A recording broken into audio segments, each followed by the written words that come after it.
Buenos días, bienvenidos una vez más al programa Espacio Zen. Hoy entrevistaremos a José Carlos Bosso, psicólogo clínico y doctor en farmacología. Él es coordinador de proyectos en ICERS. Buenos días, José Carlos. Buenos días.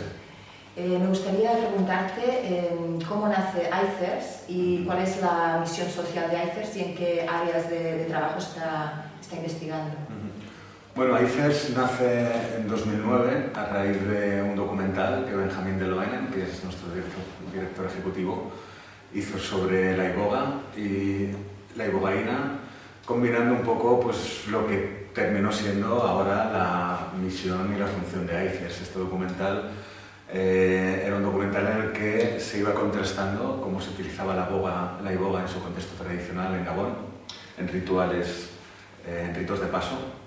Pues personas que están enfermas o personas que están atravesando una situación difícil, bueno, pues los usos en los que de manera tradicional se utiliza la iboga en Gabón, contraponiéndolo con cómo se está utilizando la ibogaína en Occidente, sobre todo en el tratamiento de las drogodependencias, ¿no? La idea del documental de Ben era mostrar un poco los dos mundos, el mundo de la medicina tradicional y el mundo de cómo Occidente incorpora esta medicina tradicional en un marco clínico para establecer los puentes o cómo establecer los puentes que podrían trenzarse entre los dos mundos para que cada uno de estos dos mundos tuviera lo mejor del otro, ¿no? En este caso,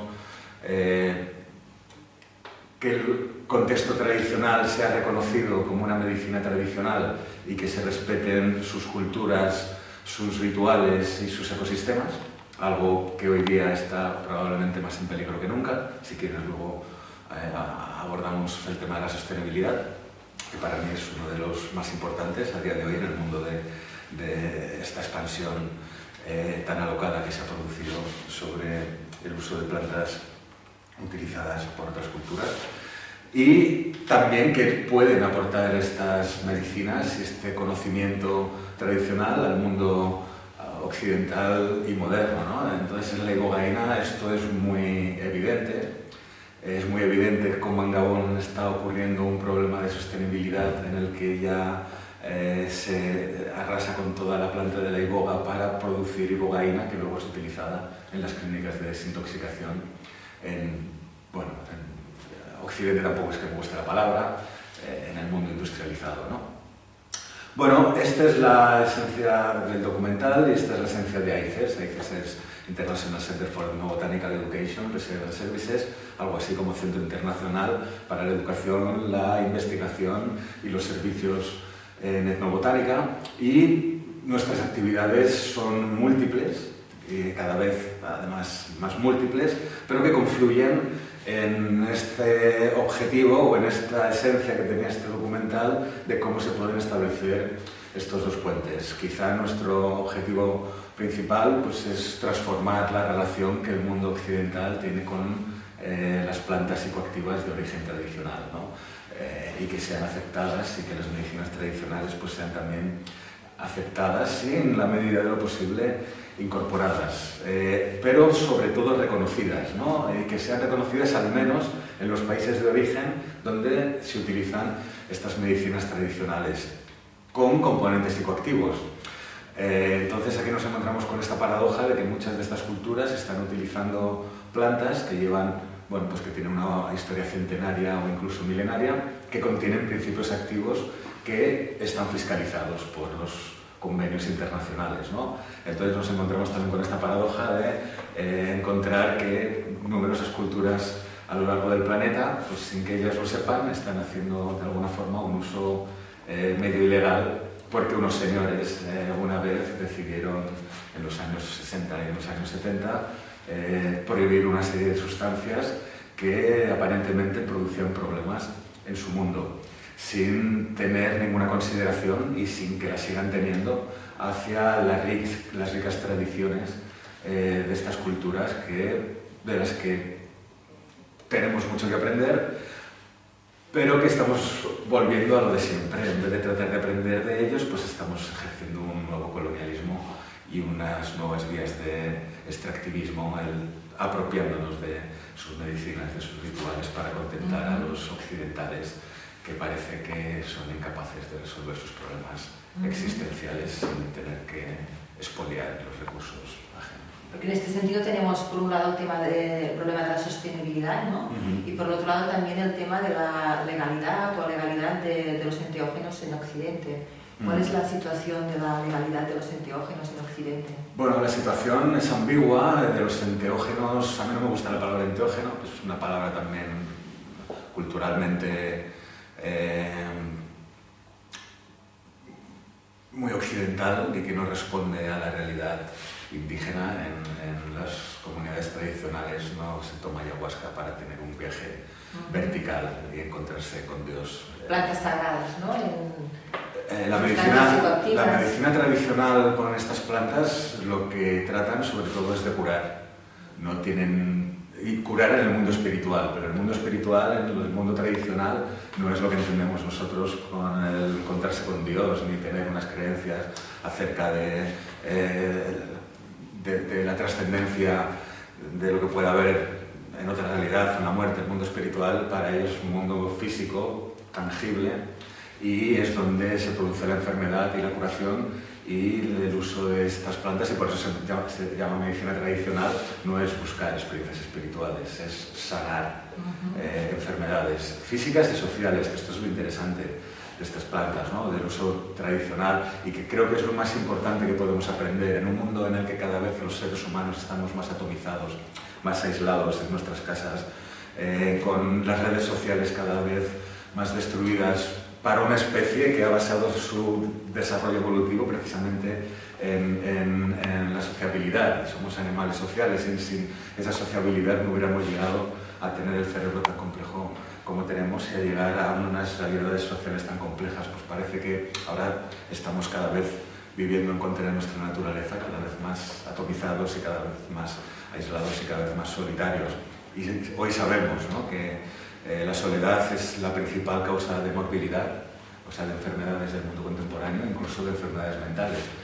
Se sabe que es un buen indicador de prevalencia de esquizofrenia, por ejemplo, ¿no?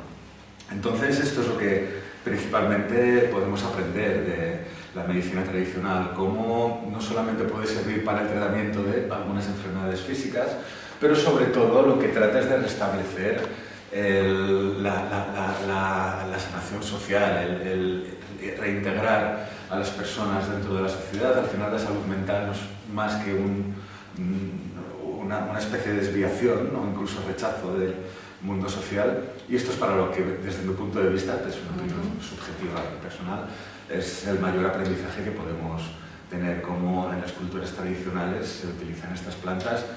La utilización de estas plantas es indisociable del ritual, es indisociable de la cultura, algo que tampoco hacemos aquí. Aquí lo que tratamos es de considerar, pues, venga, la ayahuasca como una droga, una sustancia aislada, la ibogaína como una sustancia aislada, o incluso la heroína, y por eso el gran programa de drogadicción, o la cocaína, o lo que sea, ¿no? Cualquier cosa que queremos, lo consideramos como la cosa material, que es lo que produce enfermedad o produce daño. Esto es también propio de Occidente. Se ha tratado de exportar este modelo a otras culturas, pero más bien lo que tendremos es importar el modelo de otras culturas a esto, en el que la sustancia es indisociable del ritual y de la comunidad y que todo forma parte de lo mismo. Y esto es lo que hace que estas comunidades indígenas, aparte habiendo llevado cientos de años de colonización y de explotación de recursos y de tal, pues siguen sobreviviendo y siguen quizá últimamente más fuertes que nunca, precisamente porque hacen uso de estas plantas medicinales que les fortalece como comunidad. En relación al poder sanador de estas plantas, usted ha hecho estudios sobre el estrés postraumático con la utilización de MDMA. Después también junto al doctor Jordi Riba ha hecho investigación con la ayahuasca, ¿no? Sobre depresión y deshabituación de drogodependencias. Háblanos un poquito de este papel dentro de la medicina tradicional, es decir, cómo en un hospital se pueden llevar a cabo estudios con plantas medicinales. Bueno, con Jordi, o con el doctor Riba, perdón, no llegamos a hacer estudios terapéuticos. Creo que ahora están haciendo, pero no, eso se lo tendrías que preguntar a él. Lo que hicimos fue más estudios de efectos a largo plazo. Yo ya había iniciado una línea de trabajo con comunidades en Brasil, en las que, bueno, sobre todo en Mapiá, ¿no? Mapiá es como la sede espiritual de la iglesia de Santo Daime y es un excelente laboratorio para investigar los efectos de la ayahuasca. En aquel entonces, sí, psicológicos, sí. ¿Cuáles son? O sea, estamos hablando de hace 15 años en los que no se tenían absolutamente ninguna información sobre cuáles podían ser los efectos de la ayahuasca. Había un estudio que se publicó en el año 96 del grupo del Dr. Brock, en el que se evaluaron a 15 usuarios de ayahuasca del mundo vegetal y se compararon con 15 no usuarios y se evaluaron una serie de pruebas neuropsicológicas y también los efectos subjetivos que se dice, ¿no? ¿Qué tipo de efectos produce? ¿Cuáles fueron las conclusiones de...? Bueno, las conclusiones fueron pues, que muchos de estos participantes de este estudio, gracias a la ayahuasca, habían dejado problemas de adicción, habían normalizado patologías psiquiátricas que tenían, probablemente por esto que hablábamos antes, ¿no? De cómo pues, no es la ayahuasca dentro de una comunidad, cómo es capaz de normalizar las patologías individuales para que en el contexto social se disipen, ¿no? Y no encontró efectos a largo plazo a nivel de memoria, pero estamos hablando que eran 15 personas y además pues, muy autoseleccionadas y muy peculiares. Entonces, bueno, ante esta evidencia nosotros lo primero que nos planteamos es que había que estudiar hasta qué punto el uso de ayahuasca pues, puede ser beneficioso, puede ser perjudicial, investigando o con usuarios de largo plazo, ¿no? Que llevan muchos años en Mapiá. Pues evaluamos a personas que incluso habían tomado ayahuasca estando ya en el vientre materno, ¿no? Porque en Mapiá pues, está normalizado el uso de ayahuasca, las mujeres embarazadas lo toman en pequeñas cantidades, a los niños recién nacidos les dan un poquito, bueno, pues para que vayan entrando en el mundo de la realidad, que es el mundo de la ayahuasca. Entonces, lo que encontramos es que no había problemas psicopatológicos, ni problemas psiquiátricos, ni problemas neurológicos, después de un consumo de 15 o 20 años ininterrumpido. Algo que parecía muy obvio, pero que científicamente estas cosas hay que demostrarlas, sobre todo cuando luego vas a un juicio a defender a alguien por alguna causa relacionada con la ayahuasca. Entonces en ciencia siempre se va poco a poco. Entonces empezamos con lo más básico, que es estudiando la seguridad. Jordi, el doctor Riba, en su laboratorio dando ayahuasca liofilizada a voluntarios sanos para ver los efectos que producían una serie de parámetros psicológicos y fisiológicos, y yo por mi cuenta y yo con mi equipo de trabajo, también con el doctor Fábregas, estudiando los efectos más a largo plazo. Bueno, en un momento dado convergimos nuestras líneas de trabajo y desde San Pau estuvimos unos años continuando con los estudios de laboratorio, pero también estudiando de manera un poco más sofisticada de lo que habíamos podido hacer en Brasil, ya utilizando pruebas de neuroimagen, usuarios de largo recorrido de ayahuasca. Y de nuevo llegamos a acumular una serie de datos, muchos de los cuales todavía no están publicados.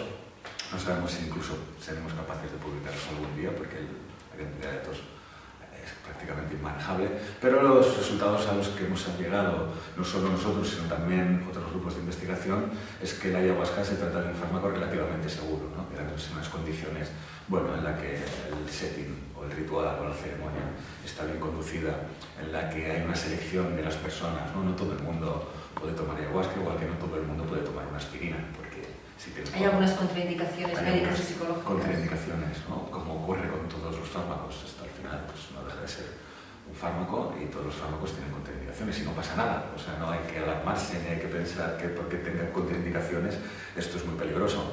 Hay fármacos que tomamos cotidianamente que tienen contraindicaciones que pueden ser más peligrosas, ¿no? A nivel médico, como puede ser pues, un paracetamol o un ibuprofeno si tienes sensibilidad, o aspirina y tienes una hemorragia de estómago. En fin, pero bueno, hay que dar cuentas también a la comunidad científica de en qué consiste esto, sobre todo cuando esto es un fenómeno en expansión, y poco a poco pues fuimos viendo o delimitando pues, que la ayahuasca era un preparado de plantas de origen amazónico, pero que tomadas en un contexto apropiado y con una selección adecuada de las personas que acuden a las ceremonias, pues puede tener una serie de beneficios.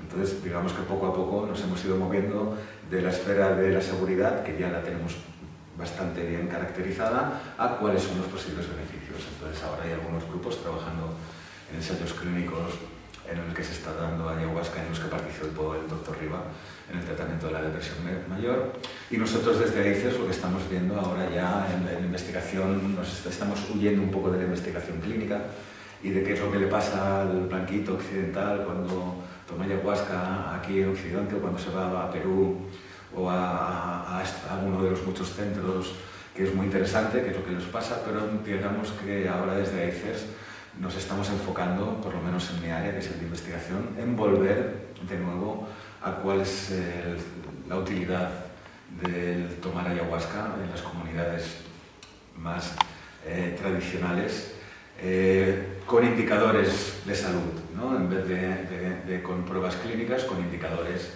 que nos muestren no solamente qué beneficio puede producir la ayahuasca en las personas que lo toman, sino qué beneficio puede producir en el conjunto de la sociedad. Por ejemplo, si las personas que participan en estas ceremonias de ayahuasca pues reducen las visitas al médico.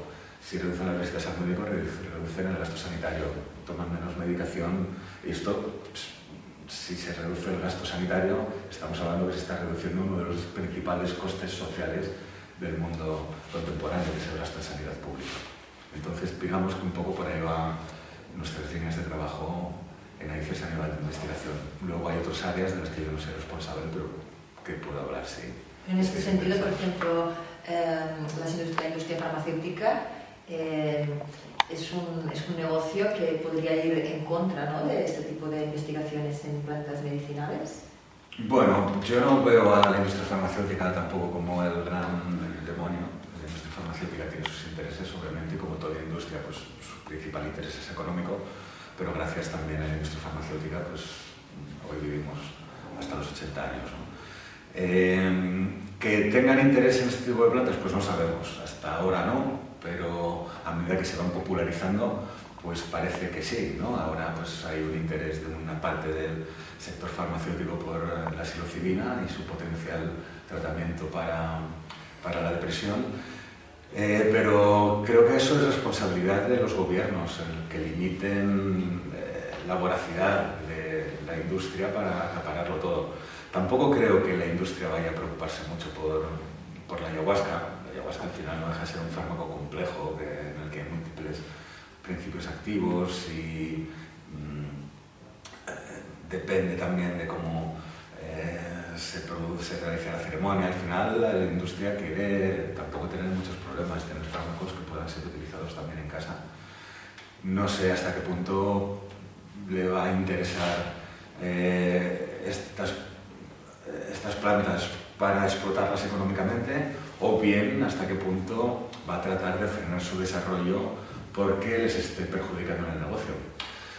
Aunque esto está ocurriendo con el cannabis, ¿no? En el cannabis cada vez desde el 96, que en California se votó para la legalización del uso médico del cannabis, a día de hoy hay creo que 27 estados norteamericanos que tienen leyes que regulan el uso del cannabis medicinal, y creo que hay 7 estados que ya tienen leyes que permiten el uso adulto. Y se ha visto, ¿no?, que las personas que utilizan cannabis medicinal, personas con enfermedades crónicas, esto también es una de las líneas de investigación que tenemos en AICES, consumen menos psicofármacos, por ejemplo, para el insomnio o para la ansiedad. Todas las enfermedades crónicas se cursan con ansiedad por su propia naturaleza de cronicidad. Hay un menor consumo de analgésicos, Y esto, claro, repercute indirectamente a la industria farmacéutica. Y sí que sabemos que ha habido intentos por parte del lobby farmacéutico de frenar algunas iniciativas de legalización del cannabis en los estados norteamericanos, porque con el cannabis está siendo cada vez más evidente. Con otras plantas todavía estamos muy lejos de ver si esto realmente ocurre, es lo que estamos ahora mismo investigando. No sé si hay algún grupo de investigación haciendo algo parecido, creo que no. Con lo cual, siendo los únicos, pues también vamos a ir muy, muy despacito. Pero quién sabe, el futuro es impredecible en estas materias. Igual que era impredecible hace 10 años que la ayahuasca fuera a llegar a alcanzar este estatus global e internacional que tiene ahora, esta popularidad, y con la popularidad esta banalización, lo que vaya a pasar dentro de 4 o 5 años pues también es impredecible. El principio activo de la ayahuasca es el DMT, la dimetiltriptamina. En este sentido se dice que el DMT lo tenemos en nuestro cuerpo ya, y que se libera sobre todo cuando nacemos, cuando morimos en situaciones de estrés. ¿Esta afirmación es verdadera? Esto es una especulación, como les gusta a muchos psiquiatras especular con datos de moléculas y de los posibles efectos de moléculas, construir modelos sobre la conciencia complejos, ¿no? Se llama reduccionismo. No hay ninguna evidencia a día de hoy de esto. Nunca se han medido ni en cerebros humanos ni en cerebros de animales en el momento del nacimiento, de la muerte, si hay liberación de DMT o no. Nuestro cerebro tiene cientos de sustancias diferentes. Asignar procesos tan complejos como es un estado alterado de conciencia, si es que se produce, que tampoco nadie lo sabe, al nacer o al morir, es posible que al morir pues, no pase nada. Si habéis hablado alguna vez con alguien que ha tenido una sobredosis, por ejemplo, de opiáceos y la han tenido que revertir con la naltrexona, no les ha pasado nada. Parece que las experiencias cercanas a la muerte solo se producen sobre todo en pacientes con fallos cardíacos, pero no en otros casos de muerte clínica, con lo cual puede que sea un fenómeno que tiene que ver con un proceso cercano a la muerte, puede tener que ver con un proceso fisiopatológico o concreto que está ocurriendo en ese momento. En cualquier caso, nunca se ha encontrado esto. El doctor Strassman, en su libro DMT de Spirit Molecule en 2001, especuló sobre esta circunstancia porque la DMT es una triptamina, la melatonina, que es una sustancia que influye en la regulación del sueño, es una triptamina, y la serotonina, que es un neurotransmisor esencial en nuestro organismo, es también una triptamina. Pero también tenemos monoaminas, tenemos infinidad de sustancias químicas en nuestro cerebro y muchas de ellas son triptaminas, pero no solamente está la DMT, hay otras triptaminas que también son psicodélicas o alucinógenas en dosis lo suficientemente altas y que también están en nuestro cerebro. Hay por lo menos 50 o 60 tipos de triptaminas diferentes. Achacar esto a la DMT, se ha encontrado, hay algunas evidencias en el líquido cefalorraquídeo, y es cierto que se ha encontrado en la fase REM de ratas cuando se han metido cánulas, pero como digo, se han encontrado otras 30 triptaminas más. Es posible que la DMT que hay en nuestro cerebro no se genere para producir efectos de estados alterados de conciencia, sino que sea un producto de desecho de nuestro metabolismo químico. Es todo especulación. Ojalá fuera tan bonito como decir, bueno, la ayahuasca produce estados alterados de conciencia porque tiene DMT, luego cualquier estado alterado de conciencia espontáneo pues va a ser producido por nuestro DMT endógeno. Tenemos muchas sustancias psicoactivas dentro de nuestro organismo. De hecho, todas las sustancias que tenemos en nuestro cerebro son psicoactivas, si no, no estarían ahí modulando nuestra actividad cerebral cotidiana y nuestra conciencia cotidiana. Hay endocannabinoides que están implicados también en la modulación de muchas funciones psicológicas y que también son alucinógenos. Tenemos dopamina, tenemos glutamato, que también se libera. En realidad, el efecto de la DMT es actuar sobre los receptores 5-HT2A de la serotonina. En vez de acoplarse la serotonina, se acopla la DMT en estos receptores y cuando se activa este receptor se libera un neurotransmisor que se llama glutamato. Luego ni siquiera podríamos decir que es directamente la DMT la responsable del efecto psicológico, sino que es el glutamato. porque la DMT lo que hace es acoplarse al receptor para que el receptor transmita una señal química. Entonces, sí que se podría decir, en todo caso, si afinamos más, que el glutamato podría ser el responsable de estos fenómenos. Además, se sabe que se produce glutamato cuando hay una liberación excesiva de glutamato, cuando hay un accidente cerebrovascular, ¿no? Por eso el tratamiento con ketamina puede revertir muchas veces las posibles secuelas, ¿no?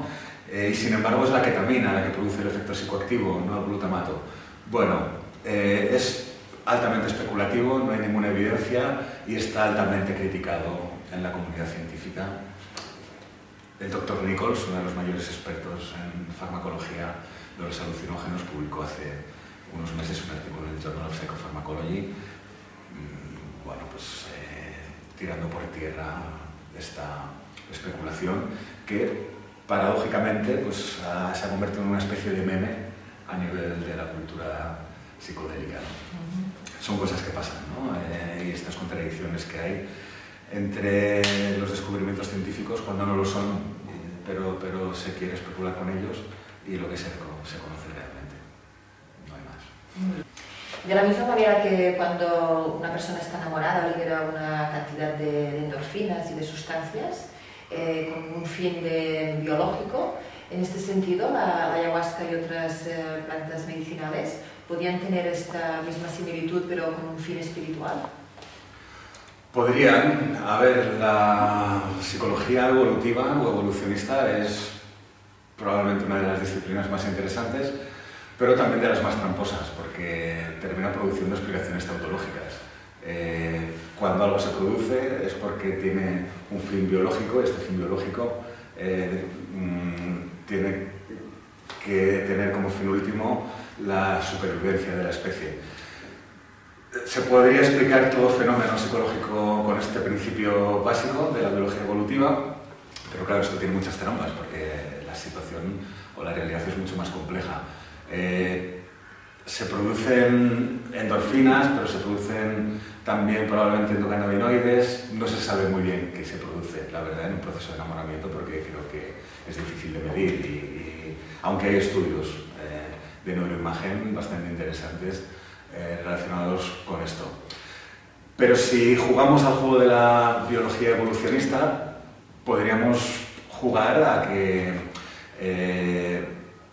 el impulso de trascendencia también es un impulso básico humano, ¿no? Y que el tener experiencias de trascendencia precisamente hace que los seres humanos se desencapsulen de su estructura egoica y puedan sentir que forman parte de algo más grandioso, de su propia individualidad, y esto dotarles de cierto sentido a su vida y hacer que su vida tenga más plenitud, más gozo y más enriquecimiento, que luego se transmite también a los demás. Esto es lo que se ve muchas veces en las ceremonias de ayahuasca, como al terminar una ceremonia se habrá podido visitar los cielos más exuberantes, pero también los infiernos más desesperantes, y cuando se vuelve, pues lo que hay es fraternidad y abrazos, ¿no? Luego, es posible que al final estas medicinas hayan servido para mantener esta cohesión social, porque la única forma de mantener la supervivencia de la especie es manteniendo la cohesión social, porque es la única forma en la que las personas van a poder seguir conociéndose, cohabitando y reproduciéndose. Yo estoy convencido firmemente de que el impulso a alterar la conciencia es un impulso humano básico. Estoy convencido no por una cuestión de creencias, sino porque no hay más que mirar a nuestro alrededor, ¿no? Los sábados por la noche la gente va a los bares y a las discotecas, bebe alcohol. En las cenas familiares o en las comidas familiares se bebe vino. No sé, la embriaguez forma parte de la cotidianidad de la experiencia humana. No hay una sola cultura del planeta que no haga uso de la embriaguez, sea utilizando compuestos químicos o sea utilizando estados alterados de conciencia. Si esto no fuera biológicamente adaptativo para la especie, sabemos en biología que lo que no se utiliza se pierde, con lo cual lo que tendríamos sería culturas abstemias, no solamente de sustancias, sino también de todo tipo de prácticas que puedan alterar la conciencia, con lo cual esta universalidad de estos estados alterados de conciencia pues probablemente está queriendo decir que la embriaguez forma parte de una motivación tan primaria como el sexo, la necesidad de alimento y el agua. Y que esto tiene una función social, como todos impulsos primarios, que se transforma en una consecuencia de beneficio evolutivo para la especie en el sentido de mantener la supervivencia. Y en el caso de las plantas que además producen estos estados alterados de conciencia, no hubieran sobrevivido las comunidades indígenas a tantos siglos de explotación, no solamente humana, de recursos naturales, de contaminación de ríos, de aniquilamiento permanente, si no hubieran tenido estas herramientas que les han facilitado la cohesión comunitaria y ha permitido que sigan viviendo de generación en generación y cada vez más fuertes que nunca, ¿no? Y aunque se les siga maltratando mucho, va a ser la nueva fuerza mundial la comunidad indígena, probablemente. La resiliencia como la capacidad de autosuperarse, es decir, que podría, un estado ampliado de conciencia, podría fomentar la resiliencia. Bueno, yo creo que sí, este es uno de los principales usos terapéuticos de estas plantas, ¿no? No solo de estas plantas, sino de otras sustancias como LSD o psilocibina o incluso MDMA. Claro, este estado alterado de conciencia en el que creo que es muy importante, ¿no? Cuando se produce esta pues disolución egoica, ¿no? En la que pues, se forma parte de algo más grandioso, o se entra en otras realidades, porque en realidad la ayahuasca no produce experiencias espirituales oceánicas, ¿no? Como pueden ser más el tipo de experiencia que puede producir la psilocibina, por ejemplo, sino que transforma o transporta a otras realidades donde se tiene una concepción de la realidad diferente y una concepción de la realidad bastante real, ¿no? Nuestro cerebro interpreta la experiencia con ayahuasca como una experiencia real. Entonces, esto en un contexto adecuado donde se puede acceder a este tipo de experiencias y de alguna forma tomar distancia de los problemas que le han aquejado a uno o de las rumiaciones mentales en las que uno está obsesivamente, sobre todo, bueno, pues en momentos personales difíciles, el poderse distanciar de ahí, el poder acceder a una realidad en la que esto deja de tener importancia, porque lo que toma importancia es algo mucho más grandioso y trascendental, creo que es la base de los usos terapéuticos de estas sustancias, ¿no? Ahora se está utilizando la ayahuasca para el tratamiento del trastorno de estrés postraumático, ¿no? En algunas comunidades un trastorno bastante complejo, ¿no? Y difícil de tratar, igual que se está utilizando la MDMA. Digamos que, como dice Frexa, que es uno de los investigadores, tiene un paper muy bonito en los que habla de la ayahuasca para los males de la sociedad contemporánea, ¿no? Digamos que estas medicinas tradicionales, paradójicamente, pueden servir para, de alguna manera, corregir los males que generamos en nuestra sociedad. Lo cual a la vez es alegre y triste. Es alegre porque, bueno, es bonito que podamos, las comunidades indígenas que han sido las que hemos maltratado, puedan ofrecernos este beneficio para la sociedad, pero es triste que sigamos utilizándolas de manera tan extractivista y tan poscolonialista. Y yo incluso cada vez trato de convencer más a la gente de que no tome ayahuasca y que deje en paz ya los ecosistemas de donde vienen, porque para poder abastecer a todo Occidente de ayahuasca hay que deforestar hectáreas y hectáreas de selva. Y esto es paradójico, ¿no? La ayahuasca, que es una medicina, una planta que produce además una conciencia ecológica, para despertar esta conciencia ecológica hay que cargarse el ecosistema. No sé, creo que estamos viviendo situaciones bastante surrealistas. Sí. De la ayahuasca es muy importante un acompañamiento o bien chamánico o bien psicoterapéutico, porque tengo entendido que a vuestro centro, en hacerse, llegan gente con problemas que han tenido una experiencia de ayahuasca con problemas de integración. En este sentido, ¿cuáles son los criterios que un usuario, un participante en una sesión, una ceremonia de ayahuasca debería de tener en cuenta? Bueno, lo que debería tener en cuenta, sí, dentro de ICES tenemos un servicio de Health Center que lo lleva Marc Eixada, que es nuestro psicólogo, que trabaja con personas que han decidido tomar ayahuasca o alguna otra planta, pero que tienen algunas inquietudes o dudas y, bueno, en la medida de lo posible, Marc se las resuelve. A veces son preguntas de orden más médico y tal, y tenemos pues, una red de colaboradores a los que siempre pues, recurrir en caso de necesidad. Y también cuando alguien ha tenido una experiencia que necesita ser integrada, pues también se ofrece este servicio. ¿Cuáles son los criterios? Pues yo creo que los criterios son un poco sentido común, ¿no?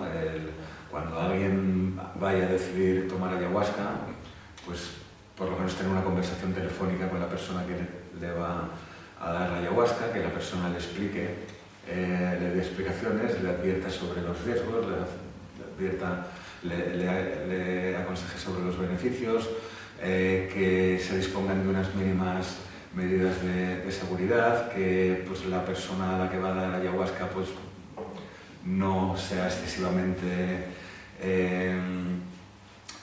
no sé cómo explicarlo, ególatra, ¿no?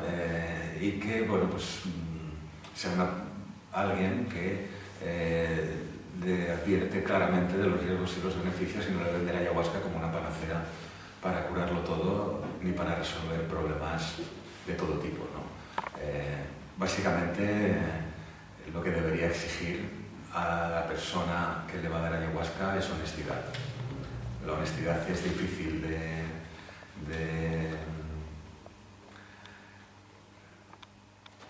percibir en una conversación telefónica, pero es lo principal que debe. Porque cuando se va a tomar ayahuasca las personas tienen que estar seguras. Tienen una relación de confianza con él. Y sentirse, sobre todo sentirse seguras, porque si alguien no se siente segura en una ceremonia, que es un espacio en el que uno está vulnerable, pues es cuando pueden aparecer los problemas. Problemas que se reducen básicamente confiando en la persona que está dirigiendo la ceremonia. Entonces, bueno, pues también preguntarle, o sea, digamos que hay que tiene que observar que a él le están haciendo una entrevista sobre cómo es y que esta entrevista sobre cómo uno es sirve para tratar de reducir las probabilidades de que haya accidentes, pero que él también tiene que entrevistar a la persona que le va a dar ayahuasca, porque el participar en una ceremonia de ayahuasca es una situación, una circunstancia muy especial en la que, bueno, pues no conviene ponerse manos de cualquiera. ¿Qué tipo de ayudas sociales o institucionales recibe ICES?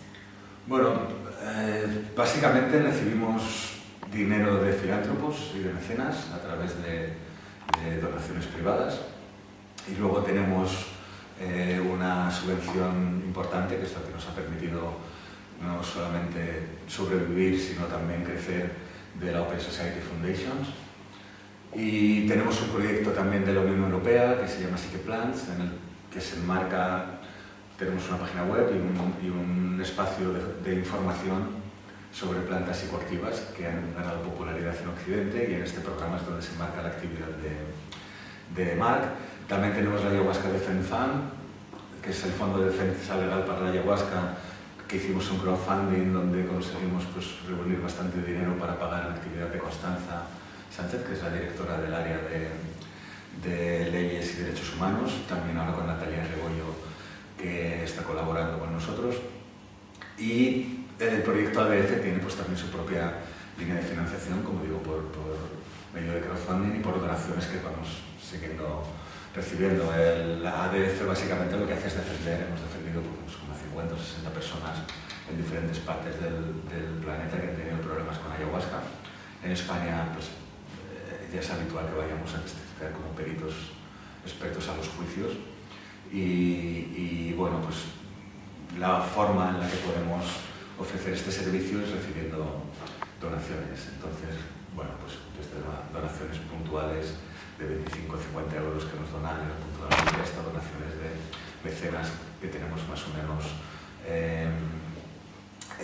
fidelizados, que nos dan donaciones más grandes y periódicas. En cualquier caso, nadie, además es una de nuestras normas, nosotros somos una fundación que tiene el estatus de utilidad pública. En ese sentido, no admitimos financiación de alguien que nos vaya a condicionar lo que tenemos que hacer. Entonces, y hasta ahora nadie nos ha condicionado. Las decisiones las tomamos en la asamblea los miércoles en las reuniones que tenemos, y cuando alguien quiere imponernos algo que no ha sido el caso, pues mejor que se quede con su dinero. ¿Cuáles son las líneas de investigación actuales que está llevando a cabo ICERS? Bueno, ahora mismo la línea principal es con ayahuasca, con indicadores de salud y de adaptación social y de afrontamiento al estrés, bueno, pues de los aspectos que hacen que una persona goce de un estado de salud física y mental aceptable. Estamos trabajando en desarrollar estos indicadores y estamos ahora con estudios piloto para implementarlos en comunidades que toman ayahuasca y otras plantas de uso tradicional aquí en España, pero también estamos empezando a trabajar con comunidades indígenas para implementar también estos indicadores y ver cómo el uso de ayahuasca dentro de las comunidades, por una parte, sirve para estos procesos de integración comunitaria, pero por otra parte también este fenómeno o aspecto tan interesante que es cómo se toman las decisiones en las ceremonias de ayahuasca, y hay comunidades donde se utiliza ayahuasca en los procesos de toma de decisiones, y cómo estas decisiones que se toman de manera local en la ceremonia en una comunidad pequeñita pues va subiendo hasta instancias más superiores y se terminan tomando decisiones incluso en la esfera internacional que han sido generadas por el uso de ayahuasca en el plano local. Por ejemplo, el año pasado organizamos un evento en Ginebra dentro del contexto de las reuniones sobre derechos humanos, donde vinieron taitas del Putumayo colombiano y explicaron, ¿no?, a Naciones Unidas bueno, cuáles son sus medicinas tradicionales y por qué es tan importante la conservación tanto de la medicina tradicional como de los ecosistemas para la importancia de la pervivencia cultural. Esto es una de las principales líneas de investigación en la que estamos empezando. Es algo nuevo, que hasta ahora pues, habíamos hecho más investigación clínica, ahora estamos haciendo más investigación que diríamos que es más comunitaria. También tenemos una línea de investigación de cannabis con enfermos crónicos en este mismo sentido, para ver cuál es primero el estado de salud general de personas que tienen enfermedades crónicas y utilizan cannabis para paliar algunos de los síntomas, y cómo repercute esto en su calidad de vida, pero también en el sistema social general. Y tenemos también una investigación con ibogaína en el tratamiento de la deshabituación o de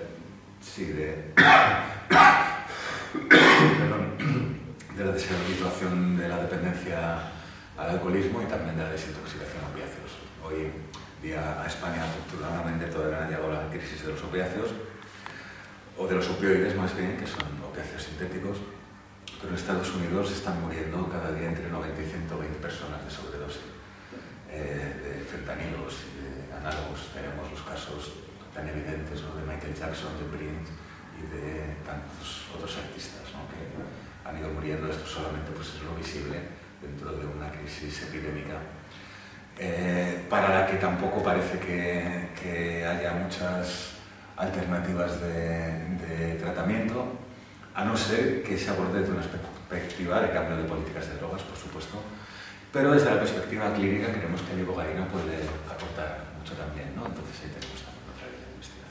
Podríamos decir que la psicología y la psiquiatría clínica tienen sus límites, y que de alguna manera la psicología transpersonal y el uso de plantas medicinales podría ampliar lo que es la situación actual y los beneficios de tratamientos psicológicos y psiquiátricos. ¿Qué mensaje daría a la comunidad psicológica, a la comunidad psiquiátrica sobre el uso de plantas medicinales? Bueno, no sé, yo no soy Sting para dar mensajes a nadie, ni Bono.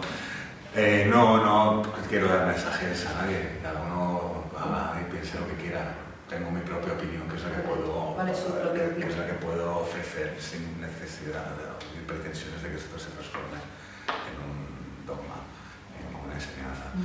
Cada vez estoy menos interesado en los aspectos intrapsíquicos del ser humano, a pesar de tener una formación como psicólogo, y cada vez estoy más interesado en los aspectos comunitarios. La psicología transpersonal en su día fue un movimiento necesario, interesante, en los años 60, cuando era necesario despatologizar los problemas humanos, y en paralelo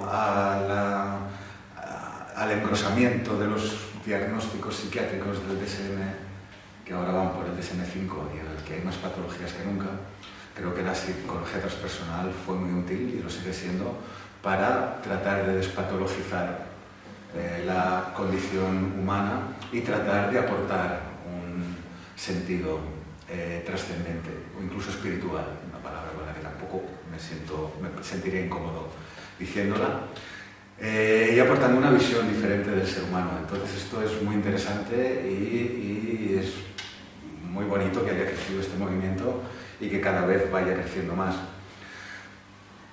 Lo que me interesa menos es pues, estas prácticas clínicas en las que se sigue la relación terapéutica sigue siendo aislada en un despacho en el que una persona a cambio de dinero escucha, ¿no? O en el caso de las terapias transpersonales pues hace algún tipo de ejercicio que induce experiencias transpersonales. Me parece que esto es insólito en la historia de la humanidad, el que, como decía al principio de la entrevista, somos animales sociales. A medida que se va aislando a las personas, se van creando patologías, no solo médicas, sino también psicológicas, y la única forma de despatologizar es volviendo a la vida comunitaria. Esto no quiere decir vivir en comunas, quiero decir fortaleciendo las redes sociales y las redes comunitarias, porque es la única forma de desatomizar a las personas y por tanto de despatologizarlas, ¿no? Entonces la psicología transpersonal me interesa en el sentido en el que trata de entender la realidad humana más allá del encapsulamiento del ego, ¿no? o la personalidad individual.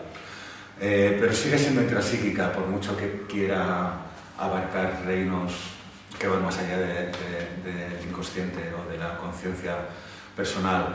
En ese sentido, no quiero decir que no sea útil, es lo más útil probablemente que hay ahora mismo, pero a mí no me interesa, porque me interesa cada vez más estos fenómenos comunitarios, ¿no? En los que se utilizan las plantas en el contexto de una comunidad, no en una consulta privada en el que se produce este intercambio que para mí es no solo anómalo, sino que perpetúa una tradición en la que cada vez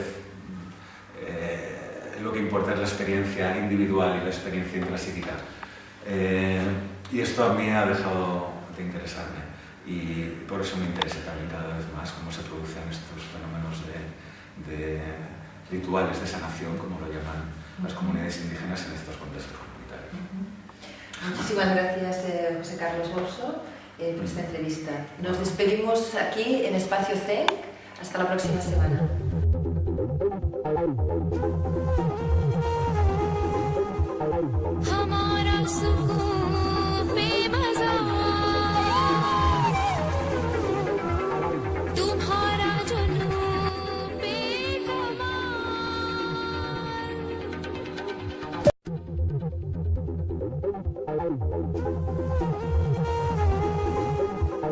हमारा सुख